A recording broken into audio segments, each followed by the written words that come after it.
Okay, Rabbi, so after we spoke, this is a quick Chazarah, right? And Yerushalmi pair. We're up to Daf Nun Base. Now, or even Nun Base on Base. Now, after we spoke about when you forget things next to a wall, it brings various situations where Shammai Beisila agree where you forgot it's not Shikha. So if you've got things at the beginning of a row, or where there's a row corresponding to it. So we spoke about, let's say it's at a corner, the end of one row can be the beginning of another row. So although it's not forgotten from this row, you've missed it, but it can be another row, and therefore that's why it's not considered forgotten. So we spoke about, let's say, also an Omer which you're going to take to the town and you forgot it. Then Beis Shammai Beis Hillel agree it's not considered shikha. So what's considered the beginning of a row? So imagine two people, there are different cases here. So first of all, two people are gathering stuff from the middle of the row. One's going to the north, one's going to the south, and they're facing away from each other, and then they forgot stuff either from where they started, let's say, or lachrein, maybe even, they didn't take the middle one. One stood going this direction, one went the other direction. They left out one in behind them, in the middle one between them. They forgot, or it might be they forgot stuff in front of them, right from where they started gathering. So the middle one is the one before them is shikha, because maybe they've not got, they can't go back. But what's behind them is not shikha, because each was relying on the fact that the other one would start collecting it. Now there are cases where also connected mechiach halav. Let's say someone starts collecting from the beginning of a row. Let's say there's 10 in the row, and going from east to west. He starts going from that side. He goes from all the way, and then he left one out at the end, the 10th one. So then the din is he's now going in a different direction, or even one behind him. Let's say he missed one out. The first one of the row he missed out and started at number 2. But whatever it is, so that's not shikha. Why? Because basically you can look as if it's a new row going in another direction, and he'll come across it later on when he goes in that new row from the other direction. Okay? But what's behind him, if he forgets something in the middle of a row, then definitely that is Baal Toshuv, and that will be a din of shikha. So this the main rule is, if you can't go back, then it's shikha, and if it's not Baal Toshuv, then it's not shikha. So how do we know the din of Rosh Hashanah, first of all? So we bring psukim. What you forget, what you cutting, you're forgetting. That's all very well. The Rosh Hashanah is of something standing grain. What about Omerim, which is stuff is already been cut? You forgot to gather it. So you bring a pot of Toshuv Lekachto. Right, from the place where you come from, you can't go back to take it. Now, Rosh Hashanah is Kama. Okay, there's the beginning of rows, and there's also end of rows as well, and also beginning of rows of standing grain and beginning of rows of detached grain. So we have various drushes to learn them all out. Okay. Now we bring an example of Omer Shekenegdo. So this is where you have 10 rows, let's say, of 10, and you start going from north to south, and you forgot one of them. It's not shikha because it's treated as east to west. Okay. If you're gathering, let's say, east to west, and then you forgot it, so is it going to be shikha now? So if you went one way, you forgot it. You went the other way, and you forgot it again. Now what are we going to say? Does it become shikha when you forgot it a second time? So we bring from, this is a question we've had many times in this Masechet. So we're up to now Nun Gimel and Base. So we said if you're gathering, let's say, one bundle from the rows, and the second one and the third one, you forgot number 4. Some say if you've taken 5, that's it, it's shikha. Some say no. If you waited the amount of time it would take for you to pick up 5, that's already enough to be considered shikha, despite the fact that you didn't actually miss out 4, but you ended up taking 5. So we said, the one who said if you take 5 is where there's 6. Because when there's 6, then you had a row of 4, 5, and 6. So if you waited the time it takes, or you should have taken the 5, the 4 is not shikha until you actually take the 5. And then you've ruined the row of 4, 5, and 6. Whereas the one who says if you waited to take the 5th, that's talking about a case where there isn't a 6th one in place. Now, when you've not yet taken the 5th one, you were already fitting that row 4, 5, and 6 was a shura. And we're still saying that was a row 3, potentially a row 3, and we still say that the 4th one becomes shikha when you take the 5th one, and you've ruined what's the row that was remaining. So here as well, in our question as well, when you forgot something at the end of the row from one direction, it got saved for a while, because yes, it could be a new direction, but it became shikha when you went in the new direction and you forgot it again. And we don't say, well, since it was saved from shikha when you forgot it the first time, it's never going to go be shikha again. Now, if one omer was big, that you could divide it into 2, and you had, let's say, two others that you forgot. So if you take the big one on the outer side, what's left on the inner side can be judged together with the other two and can be treated as a row. So you can divide the big one into two, and then that's joining up with the two next to it, okay?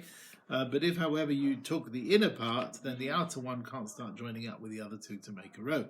If you picked up, let's say, the top part, and there was another two which were lower down, then you've got a nice row of the bottom one with the two next to it. But if you start taking the bottom one, then the top one can't necessarily be held up somehow, then it can't start joining with the other two to make a row. There was an elder that came along and said, he spoke about the case of two dead people, right? One on top of the other. Are we going to tell me, well, do we do an egla rufa in such a case? Are they soft? Is one considered floating, or is one considered hidden? And both are exemptions, right? In egla rufa, if it's floating or if one is hidden away from sight. So here the top one is considered possibly floating and the bottom one is considered hidden, or maybe not. Maybe Rav wanted to say, well, we can do egla rufa on both of them. There's not considered, because they're all the same thing, one body on top of the other. And someone else said, no, we're not going to do it. Why? Because the bottom one is considered hidden and the top one is considered floating. It's not in the ground. But when Rav came to Eretz Yisrael, he came to Rabbi. He said, it's right, not when you find two. So the din that the elder said is right. You don't do egla rufa on two if you find one on top of the other. He says it's not because of floating and hidden. That's not the reason. But it's b'gzeres hakosta, right? We don't do it on two dead people who are found together. Now, we're speaking about a row of three. The Gemara brings the din that Rabbi Yehuda said in the name of Rabbi, if you have, let's say, a ditch which is going across the field and divides the shuras into two, if it's so wide that you could have to pick up the plow from one side, put it in the other, that's not considered as one row. But if not, it's considered as a row. Okay, if you cut half a row rather, and then tomorrow, the next day, you cut the second half, then obviously the second one can be still a shura on its own. If you start eating in the middle and then you start cutting, or you go to sleep a bit, or you call your friend and it gets dark, right? Then the question is, because you've made these gaps, is it considered what you've cut later on as a row in its own right or not? The ones you forgot at the end of the first half, the beginning of the second half, maybe they won't join up to row three, or maybe they are considered one row. Very good question. We have no answer. When you took an omer to take into the town and you put it on your friend, you put it on another omer and you forgot both of them, the bottom one is shikha and the top one is not shikha. But Hashem said they're both not shikha. The bottom one because it's covered, and the top one because you've already acquired it. Rabbi wanted to say it's where you remember the top one, you forgot the bottom one. So if you forgot the bottom one, despite the fact you remember the top one, then we say, right, you forgot the bottom one because it was covered by the top one. And if you forgot it because of something else, then it's not shikha. But if you forgot the top one as well, even though it's not shikha because you already acquired it, the bottom one can be shikha. Because over here, you didn't forget it because it was covered with something else. You knew about what was on top of it. There was some other reason in itself you forgot it. Just like you forgot the top one, which was no reason for you to forget the top one, and yet you did. Okay, so that's what we say with that. Now, Rabbi Zira's din is like Rabbi Yoina. Rabbi Yoina wanted to say, it's talking about a case where you forget the kashin. Sorry, you remember the kashin. You forget the omer, but you forgot sort of the various things that were covering it, and it's like shikha because of something else. So the same din over here, where you forget the top one and the bottom one, and so on. Also, if you have a field where the amorim are all mixed up, they're not in rows at all, and you forgot one, it's not shikha until you take the amorim from all around it, and you're not going to reach it again in your work, Bal Toshuv. If they're steady there without any rows, then we can't say you're not going to reach it again. Okay. Halacha Daled. If you have two amorim is shikha, but three is not shikha. 2 mounds of olives and carobs is shikha, 3 is not shikha. 2 things of pishtad is shikha, and 3 is not. 2 gagarim, that's 2 grapes which fell, is peret, right? Single grapes is peret, and 3 is not peret. 2 ears of corn that fall at the time of the harvest, that's leket, and 3 which fall in one go is not leket. That's Beis Hillel's view. But Shammai say 3 go to the poor and 4 go to the balabais. Rabbi Bachia, Rabbi Yochanan, he said if you made the omarim in the shape of like the gamma letter and you forgot them, what's the din? Does it join up to be 3 or not? And we don't actually know the answer.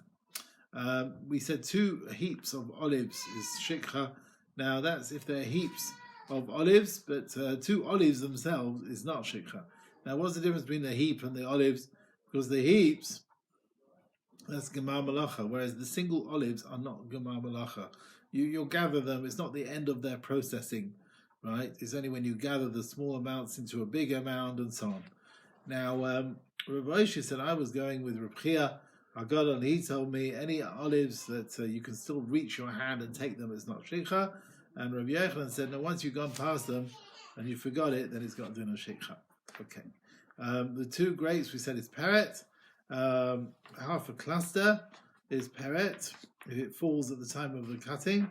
Rabbi said half a cluster that falls off, or even maybe a whole cluster might be peret. But we've learned 2 single grapes is peret. So Rabbi said in Rabbi, it's where you're cutting the clusters and putting them on the ground under the vine. The time when you're gathering them, you find half a cluster or even a whole cluster. Because in this situation, even a half a cluster goes to the poor. So at the time when you're cutting, it falls down. Okay. If they were made imorim, like a branch coming out of a tree, where it's like it wasn't in a straight line with the other 2, a bit to the side. So some wanted to say that they do join up for a row of 3. If the middle one, you will divide the distance between the other 2 equally. It's like equidistant from the other 2. Mustn't be closer to one more than the other. We said a couple of Shammai say 3 go to the poor and 4 go to the balabais. The reason of Beis Shammai and the reason for Beis Hillel Ramana said they both learn from one pasuk. Beis Shammai say goes to the poor. Beis Hillel say goes to the balabais. Okay, let's stop there.